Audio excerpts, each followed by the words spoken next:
Dito ko para bitayin siya. Remix Day. Si Pato de la Rosa. Why, sir? Why? He was to make his day. I'll help him make his day. Paborito mo kayo sa Christian? Lahat ng Pilipino, pag hindi pabor sa impeachment, inaayunan niya kasamaan. Yes. Para sa May pangako ko lang sa atin yung radio program. Pagka taon, sa detalye, Bato de la Rosa ay ano, sa problem pa siya. Nagdatingan na sila.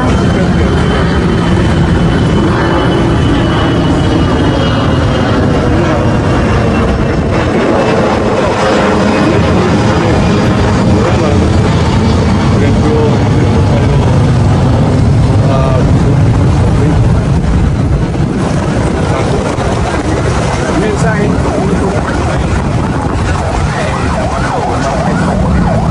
Hindi nila siya nagtanggap. Alam mo, everything that is despicable about culture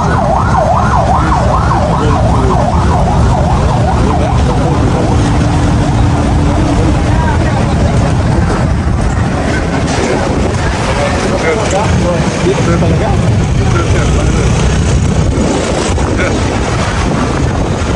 remain silent. Ganun ka pa rin ah. Ganun na. Position. Bakit Umi. po? Umi. Punta ka. Sus, Mariosip ka. Bakit ho? Anong... Anong ka na eh. Dito yung sama-sama. Sino bang kuragot? Ah, Teka muna, who are you? nakatanggap ka na ba ng malita? Sino ka ba? Hindi ho. Ito pala eh. Bakit dinidepensahan ninyo? Sino? Sino dinidepensahan? Dinidepensa ang Pasiri Duterte? Sasabihin ninyo masama yung dides. Klase kayong mga tao na eh. Kung para yan ko ha. Kung meron ka, kung meron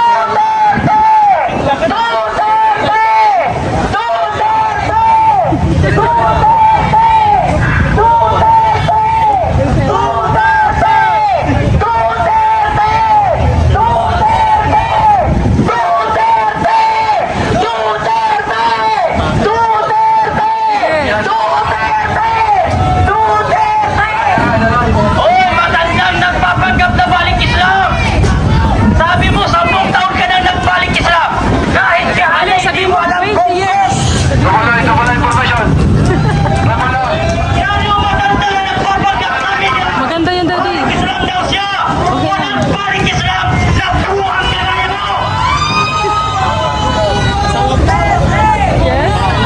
Sabi mo, 10 taon ka na nagbalik Islam!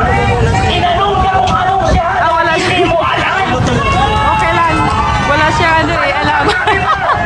Wala ka lang mic. Ako kanila pula-po! Sila pula-po! Pure na Muslim! Tausok! Ikaw balik Islam! Sama. Dapat lang yung salita.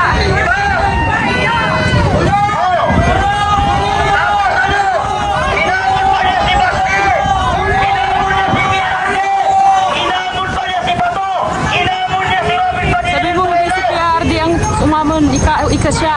Ikaw. Ikaw ang hinamon. Wala. Siya ang hinamon. Okay lang. Nakakahabag. Oo. Nakakahabag. Eri. Ano reaksyon mo? Ano magiging reaction mo? Anong magiging reaction mo? Sa sinasabi nila. Dito sa Patutsada. Habag. Nakakahabag. Nakakahabag. Daddy. Daddy. Daddy. Kung mga Muslim ka, ano ang 5 pillars of Islam? Pati ang 10 commandments ng Islam. Sige, sabihin mo. Ano yung 5 pillars ng Islam? Dito sabihin mo. 5 pillars ng Islam. Ano ang unang ginagawa ng balik Shahada. Yung shahada. Number 1. Number 2. Zakat. Number 3. Ramadan. Number 4. Hajj. Kaya mo sinasabi, So, nabalik Islam ka dahil akala mo susuportahan ka ng Muslim, buong Muslim lang ang susuporto kayo. Naka-ano lang siya eh. Naka-microphone. Pag ang leader, utol, pati ang taga-suporta yan, utol din siya kaya ni Carbonell. Sabihin mo, di ba silang sumupunta kay BBM? Sabihin mo. Kuya, sino ba sinusuportahan ninyo? Wala. Sinusuportahan niya tayong bayan. Siya daw ay Muslim. Ako din, pure na Muslim. wala. Ano pong Ano ang sabi batas ninyo? ng Islam? Dahil member ako ng Sharia law. Ano pong pinaglalaban niyo, sir? Naglalaban ko katotohanan. Ano katotohanan po? Tulad po ng ano? Katulad po ng alin? Katulad po ng ano? Sa ICC, tama. ICC, tama yan? Palagay niyo po dapat ma-aresto si Senator De La Rosa? Oo. Bakit, sir? Talagang So bakit po tayo nandito, sir? dito ako para ipakita. Sino po ba sa tingin niyo yung corrupt sa gobyerno? Sino ang kurap?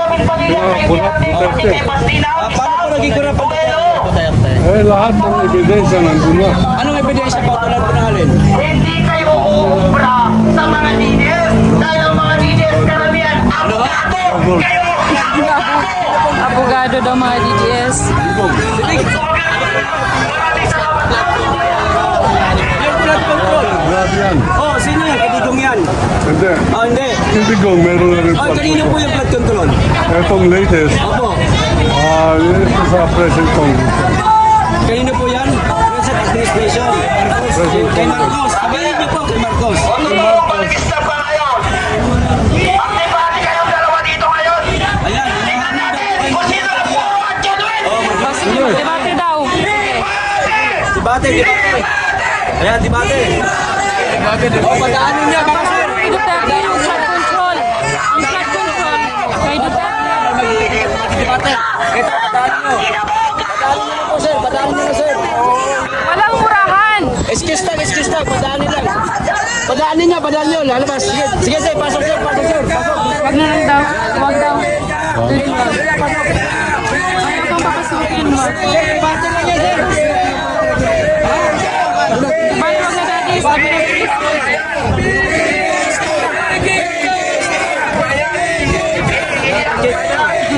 Tatapang-tapangan eh. Hoy! Pingay na! Hindi umiiyak ang humabang kay Duterte sa umiiyak. Sige na, sige na. Sige na, ma'am. Hindi umiiyak ang hindi laban. Sama kayo ng mga pingay na Ano po hamon sa inyo ni Duterte, sir? Ano po hamon? Sinamon siya.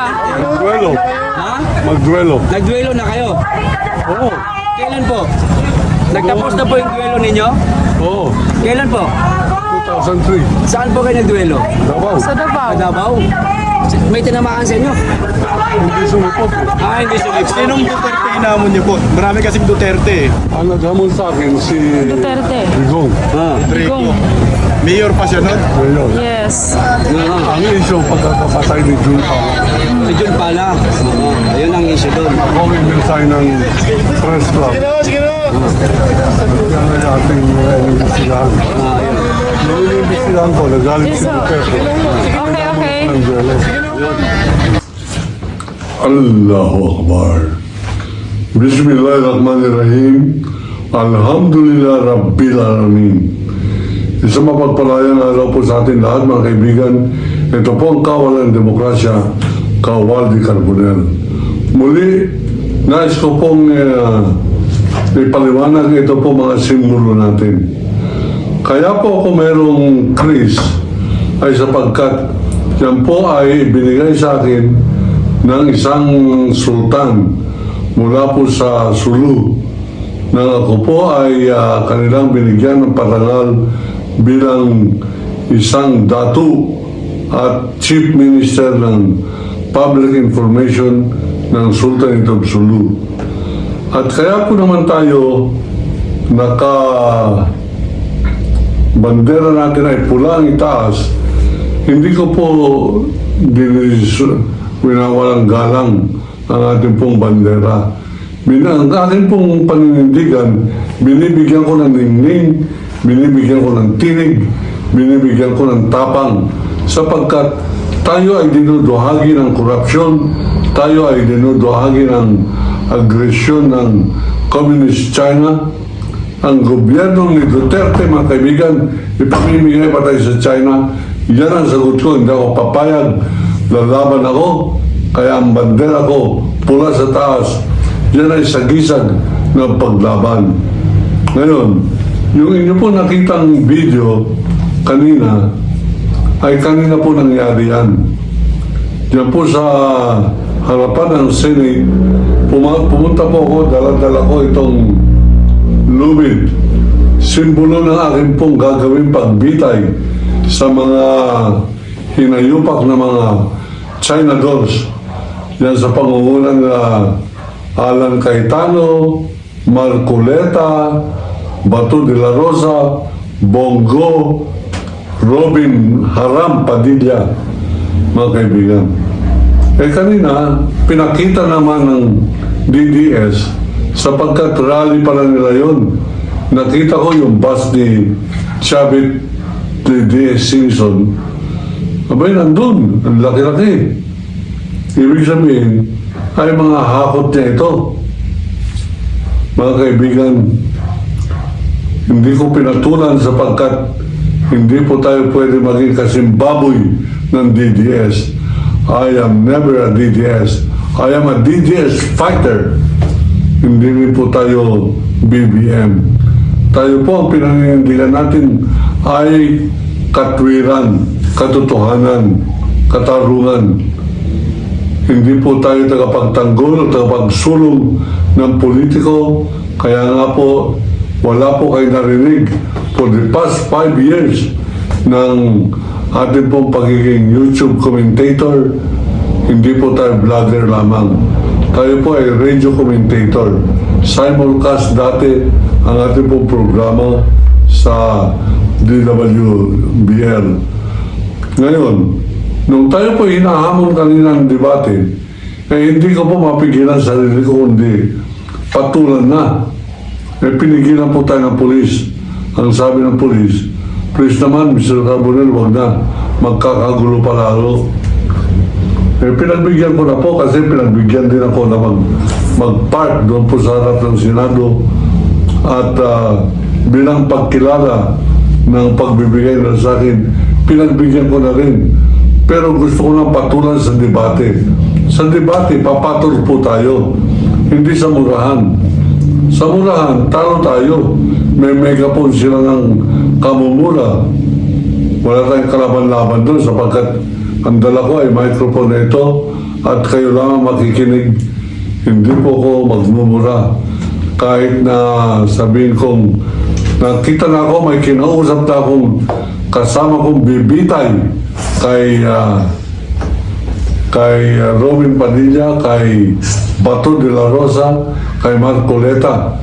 Dala-dala ko po ito. At sinukat-sukat ko na. Nilakihan ko pa ng konti kasi ang laki ng kalbo ni Bato de la Rosa. Tinesting ko pa kung kaya yung 300 pounds. Abay, kaya ang 300 pounds. At pagka nabot siya ng mga 3 minutes, ngingiwi na po yun. Gagang na siya sapagkat mababawasan na po siya ng buhay. Ngayon, ako ba ay malulungkot pag halimbawa nabitay si Bato? Ako po ay magsiselebrate at akin pong idodonate yung mga kita ko sa akin pong libro sa celebration ng pagkakahuli ni Bato. Nandun po tayo kanina, handa po tayo, nakita ko paano siya tumakbo. Mas mabilis akong tumakbo sa kanya. Hahabulin ko sana siya. At kikwintasan ko agad siya nito. Kitang-kita ko sa telebisyon, nakakandara pa yan si Make my day, Mr. Trillanes. Ngak-ngak ka ng ngak. Bring it over, make my day. Nung nandiyan na si Trillanes, dala yung warrant, nagtatatakbo. Sa tingin ko, nakita ko yung paano siya tumakbo. Mas mabilis akong tumakbo sa kanya. Praktisado po tayo eh. At ito ay aabot at aabot sa lead niya. Kung kailan siya mahuli, ay atin pong bibigyan ng kaparusahan. Ang hindi ko maintindihan, bakit may mga tao, may mga Pilipino na pinapagtanggol si Bato de la Rosa Duterte? Bakit? Anong klaseng lahi ang Pilipino? Bakit? Anong dahilan? Ako maraming dahilan, kaya para punahin ko itong kabuktutan ni Duterte, kahayupan ni Bato de la Rosa, kagunggungan, kasakiman, kaswapangan, kakorap ni Bongo, at pagka-opportunista ni Cayetano. Marami po tayong dahilan dyan. At kaya ko pong ipagtanggol yan. Kahit nasaan debate. Kanina, papatulan ko sila, debate dyan ng mga DDS na pro-Duterte. Abay, nagbibigay ko ng aking pong video na nakita nyo kanina. Habang nagbibideo ko, ang babastos, Duterte ng Duterte. Nagmumura pa. Nagmumura. Tayo po ay hindi marunong magmura. Marunong din po tayo, pero edukado po tayo, hindi naman tayo DDS eh. Pag DDS, medyo mapapatawad mo, wala mga utak yan eh. Kaya nga sila DDS eh. Pag DDS, bugok. Pag DDS, stupido. Pag DDS, mukhang pera, walang dangal. Yan, sasabihin ko po sa inyo. Wala kayong dahilan para ipagtanggol si Duterte. Wala kayong dahilan para alipustahin ang mga naulila ng mga pinagpapatay sa ngalan ng peke na droga, anti-drug war. Anti-drug war. Paano maging anti-drug war yan? Duterte ang pinakamalaking drug lord. Hindi po sa akin galing yan. Yan ang narinig ko sa Quadcom. Narinig din ninyo. Narinig din ninyo sa Colonel Acerto. Gumawa siya ng full report. Makapal ang report niya. Sinabit sa Malacanang. Ang ginawa ni Duterte, pinahunting siya 50 million peso bounty kung sino makakapatay sa kanya. Napaka-animalis. Hindi lang po tayo marunong magmura. Pero pag gagayahin po natin si Sara Duterte, abay,